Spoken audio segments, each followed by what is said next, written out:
મુખ્યમંત્રી શ્રી ગુજરાત સરકાર મારફત અમરેલી જિલ્લાને કૃષિ પેકેજમાં 2024ની અતિવૃષ્ટિમાં જે બાકાત રાખવામાં આવ્યું હતું અને 2 દિવસ પહેલા આપે જે પેકેજ જાહેરાત કપાસના વાવેતરને વળતર આપવાની વાત કરી છે, તો હું આ પ્રેસ મારફત આપને એક વિનંતી કરવા માંગુ છું ને કહેવા માંગુ છું.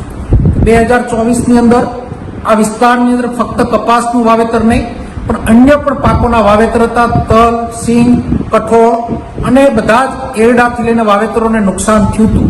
તો ફક્ત કપાસનું નુકસાન થયું એવું આપ ગતકડું કરી અને જે મલમ લગાડવાનું કામ કર્યું છે. સિંગના પાથરા ખેતરોમાં તણાના હોય એના વિડીયા, એના ફૂટેજ અમારા આંદોલનો મારફત જે અમે આવેદનો આપ્યા એની અંદર પણ અમે એનો ઉલ્લેખ કર્યો હતો. તો આવનાર દિવસોમાં સિંગ અને અન્ય પાકોના વાવેતરને પણ તમારે વળતર આપવું જોઈએ. અને તમે જે વાત કરી 2024ના પેકેજની કપાસની, તો કોઈ પણ જગ્યાએ સર્વે થયું નથી. તો કયા આધારે કઈ રીતના આ પેકેજની મારફત ખેડૂતોને વળતર આપવા માંગો છો?